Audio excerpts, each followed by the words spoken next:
think dropping your car keys down a storm drain or leaving your phone in a taxi is the peak of bad luck and disaster? Well, try putting yourself in the shoes of the most powerful military force on the planet, accidentally dropping a massive thermonuclear bomb with enough destructive power to flatten an entire city into the ocean, and for nearly 70 years having absolutely no clue which corner of the seabed it is taking a nap in. Not only is there a world-ending level of misplaced luggage, but did you know that the closest point in the US to Africa is a state famous for freezing snow rather than sunny beaches, or that a fiery territorial war between two states ended with one side being forced to take a barren wasteland only to later hit the absolute natural resource jackpot? The geographical clown shows, historical scams, and the most absurd blunders of the land of the free will be completely exposed in this second episode. Do not forget to like, subscribe to the channel, and turn on notifications so we can continue our journey of destroying the dry geography trivia you were forced to learn in school. Now, take a deep breath and dive into the waters off the coast of Georgia to uncover the unluckiest bomb in American history. This laugh-out-loud tragedy happened in 1958, right in the middle of the Cold War era, when the tension between superpowers was always stretched tight as a piano wire. A strategic bomber of the U.S. Air Force was carrying out a simulated aerial combat training mission. Resting obediently in the belly of the plane was a thermonuclear bomb weighing nearly 7,600 pounds. Everything was going incredibly smoothly until a fighter jet participating in the escort drill suddenly lost control and slammed right into the bomber. The mid-air collision smashed the fighter jet to pieces, while the bomber was severely damaged and began a terrifying freefall. The pilot now faced a life-or-death math problem. If he tried to make an emergency landing with a giant nuclear weapon shaking violently in the bomb bay, the impact of hitting the tarmac could easily trigger the conventional explosives inside the bomb, turning the entire crew and the plane into a cloud of microscopic dust. In a moment of sheer decisive panic, the pilot opened the bomb bay doors and casually dropped that doomsday device straight into the shallow waters off Tybee Island, an incredibly popular tourist destination. Thanks to the decision to ditch the bomb, the plane shed a massive amount of weight and landed safely. Immediately, the U.S. military mobilized a colossal search force. Dozens of elite Navy divers, the most advanced sonar equipment of the time, and countless ships were deployed to plow through every square meter of the ocean floor for 2.5 grueling months. However, the bomb had completely evaporated. Experts guessed that it had plunged deep into the ocean floor and been buried under a thick layer of shifting sand and mud manipulated by the ocean currents. Eventually, the U.S. government had to bitterly raise the white flag, officially declaring the bomb permanently lost, and packed up their ships to go home. To this very day, that massive weapon of mass destruction is still sleeping peacefully under the mud, just a few miles from where tourists are happily building sandcastles and getting a tan. The government constantly assures everyone that because the detonator core was removed, the bomb is completely harmless, but the inability to find a deadly toy that you dropped yourself remains a hilariously dark stain on the perfect record of the U.S. military. From losing things at the bottom of the Atlantic, let us climb ashore and face a spectacular optical illusion regarding spatial awareness, one that will make you realize just how blatantly the wall maps in your classrooms have been lying to you. If I asked you to stand in the United States and pick the shortest possible point to swim to the African continent, which state would you choose? Based on common sense and what we always see on flat paper maps, 99% of people would confidently scream that it is Florida. Florida is located way down south, has a hot and humid climate, and features long white sandy beaches reaching out into the ocean, so logically it must be the closest place to rub shoulders with the heat of Africa. Congratulations, if you chose Florida, you are completely wrong. The state with the closest geographical distance to Africa is actually Maine, a place famous for pine forests covered in white snow, bone-chilling winter storms, and incredibly fatty boiled lobsters. This unbelievably counterintuitive truth stems from the fact that our Earth is a sphere, but the maps we look at every day are flat surfaces stretched out, causing proportions and distances to be severely distorted. If you take a piece of string and stretch it across an actual physical globe, you will see that the eastern coastline of the United States does not run straight from top to bottom, but rather it tends to jut out sharply into the Atlantic Ocean as you travel further north. Because of this geographical tilt, a tiny peninsula in Maine reaches so far out into the sea that it is only about 3,150 miles away from the coast of the country of Morocco in Africa. Meanwhile, the famous southernmost tip of Florida is nearly 1,000 miles further away from Africa than Maine is. So if you ever have the chance to visit Maine on a winter day cold enough to freeze the snot in your nose, comfort yourself with the warm mathematical and geographical fact that you are standing closer to the fiery Sahara Desert than the guys wearing board shorts surfing at a Miami beach. And if you're already starting to feel confused about your geography knowledge, then prepare to laugh in the faces of the professional geographical surveyors of the US government, the people who created one of the most famous and utterly meaningless tourist traps in the country. Every year, tens of thousands of tourists are willing to drive through the scorching heat of the barren desert just to visit the Four Corners Monument. This is a shiny brass disc firmly embedded in the ground, marking the single perfect intersection of 4 states, including Utah, Colorado, Arizona, and New Mexico. The favorite game of tourists when arriving here is to pay the entrance fee, crawl on the ground, and place each arm and leg into a quarter of the disc to proudly boast to the world that they are physically standing in 4 states at the exact same time. It sounds really cool and almost like science fiction, but there is a brutal truth that shatters that illusion. You are not standing in 4 states at once. You are just crawling hilariously on a piece of dirt located entirely within the borders of the state of New Mexico. Rewind the clock to the mid-19th century when the government hired surveyors to draw maps demarcating boundaries for the new territories. With primitive measuring tools, mostly relying on looking at the stars and guessing based on experience, these workers struggled across mountains and streams, hammered a wooden stake into the ground, and loudly declared, "This is the epicenter where the 4 states meet." But hundreds of years later, when global positioning system satellite technology came along, it shined a light on an incredibly embarrassing truth. The surveyors of yesteryear had miscalculated completely.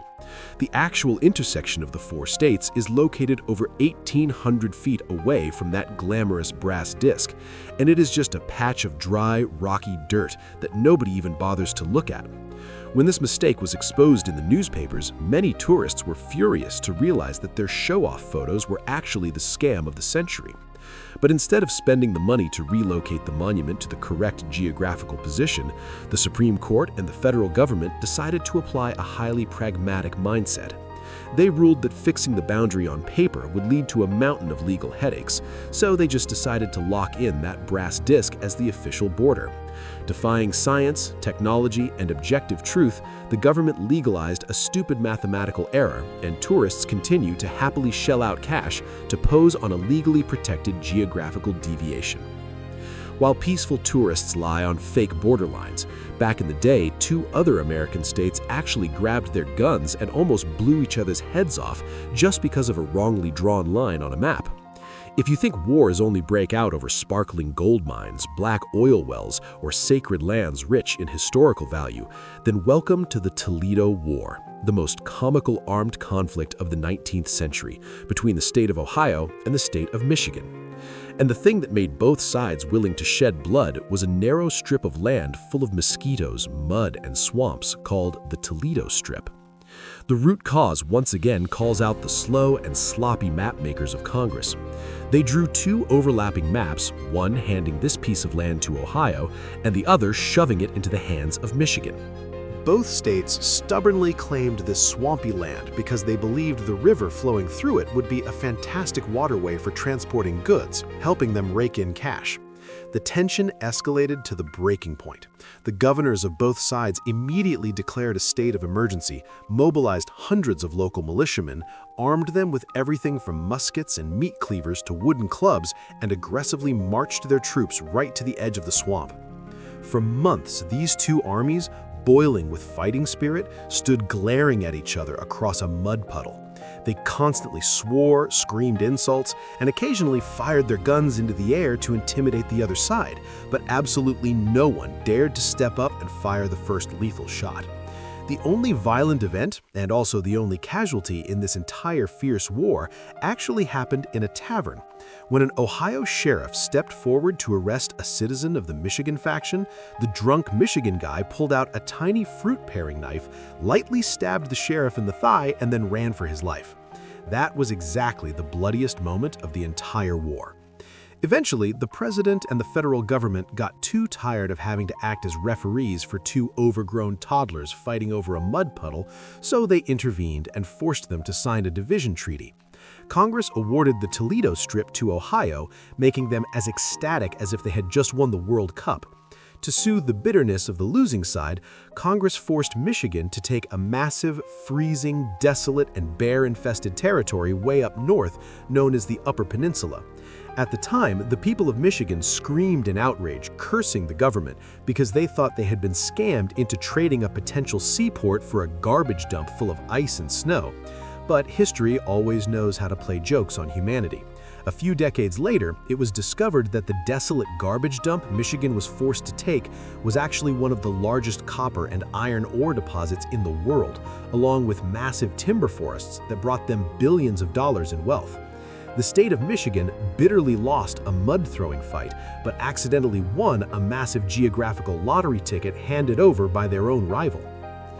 And sometimes grand architectural structures or historical changes do not stem from wars, geographical mix-ups, or the greed for resources, but rather they are born from a fit of laziness and an incredibly petty human annoyance. Let us visit Atlantic City in the state of New Jersey, home to the most famous and longest coastal boardwalk in the world.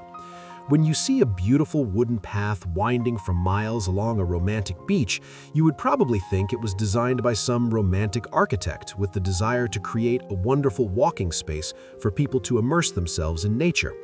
The truth is far less romantic and reeks heavily of grumpiness. In the 1870s, Atlantic City emerged as an incredibly luxurious beach resort. Wealthy tourists from major cities would wear expensive suits, sport shiny leather shoes, take the train down here to sunbathe, stroll on the beach, and then walk straight into the lobbies of gorgeous five-star hotels.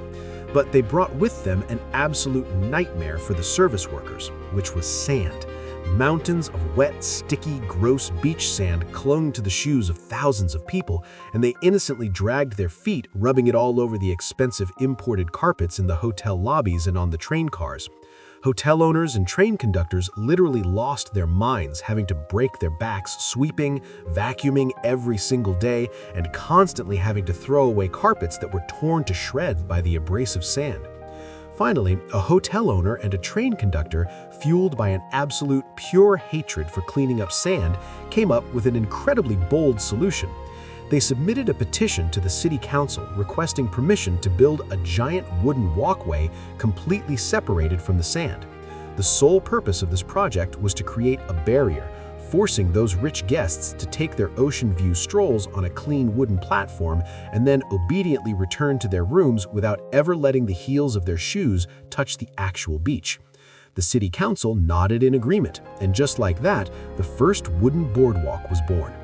Initially, it was just a temporary structure that could be dismantled and put into storage when winter arrived, but the public went absolutely crazy for this experience of walking by the ocean without getting sand stuck between their toes. The path was continuously lengthened and expanded. Very soon after, sharp-minded merchants realized that the endless stream of people walking on this pile of wood was an open-air gold mine. They started building candy shops, restaurants, amusement arcades, and eventually massive casinos along both sides of the walkway. What started as a desperate effort by a lazy guy who hated vacuuming hotel carpets accidentally gave birth to a multi-billion-dollar coastal entertainment industry, turned Atlantic City into a notorious playground, and forever changed the landscape of American beach tourism. If you thought building a multi-billion-dollar boardwalk just to avoid sweeping up sand was the peak of American real estate absurdity, then you clearly have not heard about the ultimate marketing flex pulled off by a foreign businessman right in the heart of the United States. When a company wants to advertise a new product, they usually buy some billboard space, run a television commercial, or maybe pay a famous celebrity to hold their drink on Instagram.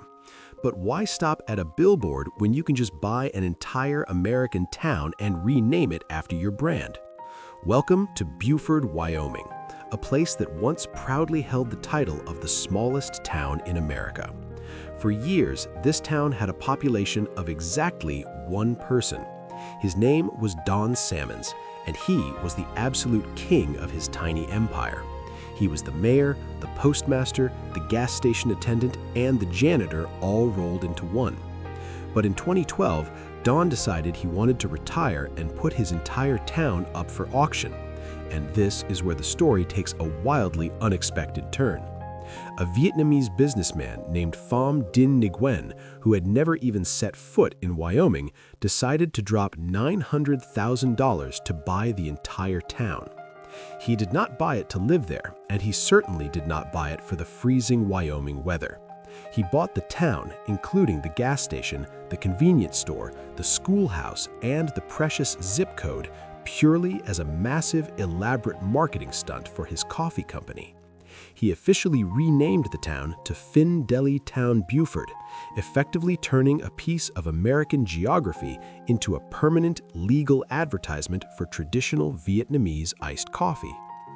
Imagine being an American truck driver cruising down the desolate interstate highway, pulling into a lonely gas station in the middle of nowhere, and suddenly being offered a strong, dark cup of Vietnamese coffee by a guy who literally bought a spot on the US map just to sell you caffeinated bean juice. It is the most aggressive, hilarious, and legally brilliant piece of advertising history ever recorded. Speaking of owning a unique spot on the map and having your own zip code, let us talk about how the United States government handles addresses for people who do not technically exist. The U.S. Postal Service is a massive, highly regulated federal machine that processes billions of pieces of mail every single year. But every December, this serious government agency faces a massive logistical nightmare. Millions of children across the country grab their crayons and write heartfelt letters addressed simply to the fat guy in the red suit at the North Pole. Now, normally, if you drop an envelope in a mailbox with a fake name and a non-existent address, it goes straight to the dead letter office to be shredded. But the US government realized that shredding the hopes and dreams of millions of children is a terrible public relations move. So instead of throwing them away, the Postal Service officially authorized the existence of Santa Claus within their federal system. They created a massive program called Operation Santa, and depending on where you look, Santa actually has real functioning zip codes. There's the real town of North Pole in Alaska with the zip code 99705, where thousands of letters are routed. And there's also the town of Santa Claus in Indiana, zip code 47579, which has a team of dedicated volunteers who sit down and write responses to the kids. Imagine being a tough, exhausted federal postal worker. You spend your entire day sorting tax documents, overdue electric bills, and jury duty notices. And then you have to seriously sort and route a letter covered in glitter addressed to a magical old man who breaks into houses through the chimney. The fact that the US government spends actual taxpayer money and federal resources to maintain the postal identity of a fictional character is both incredibly heartwarming and hilariously absurd. While kids writing letters to Santa Claus to ask for toys is cute, an entire town writing a letter to the Soviet Union to ask for a bridge is an absolute geopolitical masterpiece of trolling. If you want to see the American government move at lightning speed, you do not ask them nicely. You simply embarrass them on the global stage. Let us travel back to 1977, to the tiny, isolated mining town of Vulcan in the state of West Virginia. Vulcan was separated from the main highway by a river, and the only way in or out was an old swinging bridge. One day, that bridge completely collapsed. The town was stranded. People could not get to work, emergency vehicles could not get in, and kids literally had to trespass and crawl through a dangerous, pitch-black railroad tunnel just to get to school on the other side.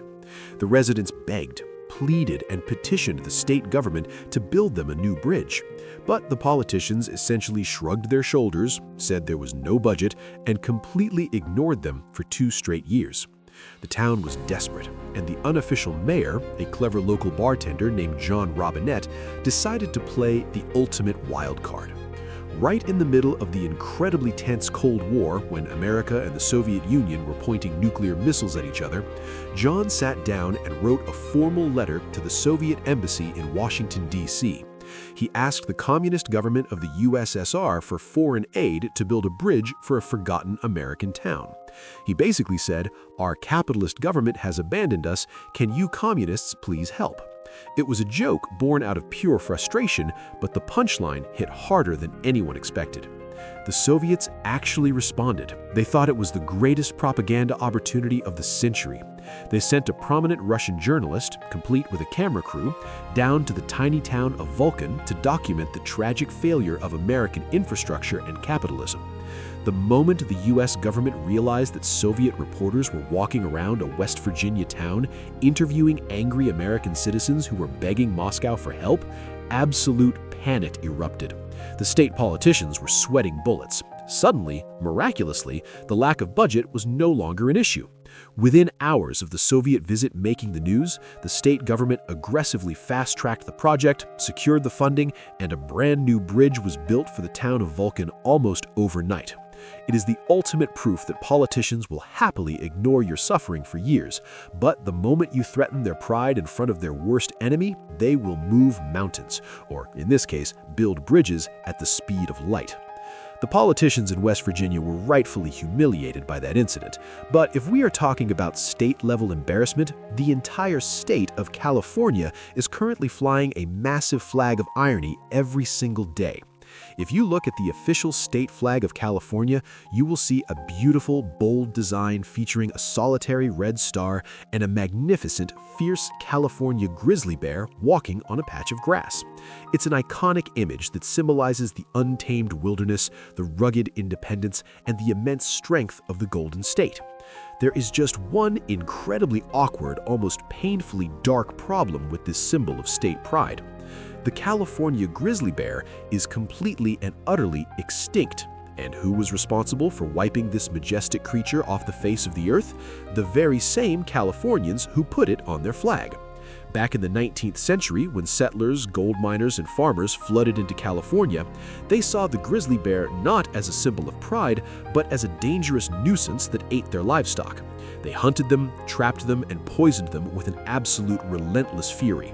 By the early 1920s, the very last wild California grizzly bear was shot and killed. They hunted the animal to absolute zero. And yet, the state officially adopted the bear flag standard years after the animal was already teetering on the edge of oblivion, and they continue to fly it proudly to this day. California is literally waving a flag featuring a spectacular animal that their own ancestors intentionally eradicated from the planet. It's the equivalent of a serial killer printing a picture of his victim on a t-shirt and wearing it around town to show how much he respects them.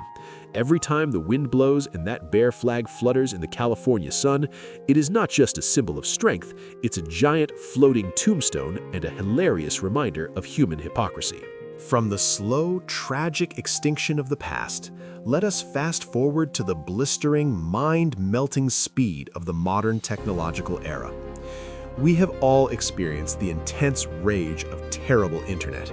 You sit down after a long day of work, you turn on your smart television to stream a movie, and right at the climax of the film, the screen freezes. A little circle starts spinning, and your movie buffers for 5 agonizing minutes. You pay your internet service provider a small fortune every month for a few hundred megabits per second, and you think you are living on the cutting edge of the digital age. Meanwhile, the scientists and engineers over at NASA are surfing the web on a completely different, almost godlike dimension. While you are begging your router to let you load an email, NASA operates a private, heavily shielded shadow network known as the Energy Sciences Network, or ESNet, and the recorded speed of this network will make you want to throw your home Wi-Fi router out the window. NASA internet speed has been clocked at a staggering, incomprehensible 91 gigabits per second. To put that ridiculous number into perspective, with 91 gigabits per second, you could download your entire Netflix watch list, every single movie, television show, and documentary in maximum ultra-high definition 4K resolution in a fraction of a single second. You could download the largest, most graphically intense video game in existence before you even finish clicking the download button. But of course, the brilliant minds at NASA are not using this god-tier connection to watch cat videos on YouTube or to host lag-free gaming tournaments. They use this massive bandwidth to instantly transmit colossal packages of space data, high-definition telemetry from satellites, and wildly complex mathematical simulations of the universe between different research facilities across the country. They need that speed to process the secrets of the cosmos in real time. Still, it physically hurts the soul to know that while your video call is lagging and your face is frozen in an incredibly unflattering expression during an important business meeting, some guy at NASA could theoretically download the entire sum of human knowledge on the internet while he takes a sip of his coffee. We've explored the man who bought a town for coffee, the federal government delivering mail to a ghost, a community that trolled the country with Soviet aid, a state flag honoring an animal they murdered, and the futuristic internet speeds of space scientists. But hold on to your hats, because we are not done yet. In the next part, we will dive into the most counterintuitive and brain-breaking facts about America. What if I told you the current American flag was designed by a teenager for a school project and he didn't even get an A grade for it? Or that the US and Britain almost went to a full-scale bloody war over a single hungry pig? Make sure to subscribe and turn on the notification bell so you never miss out on the craziest facts you've never heard before. Which fact in this episode blew your mind the most? Let me know in the comments below. Goodbye and see you next time, my curious friends.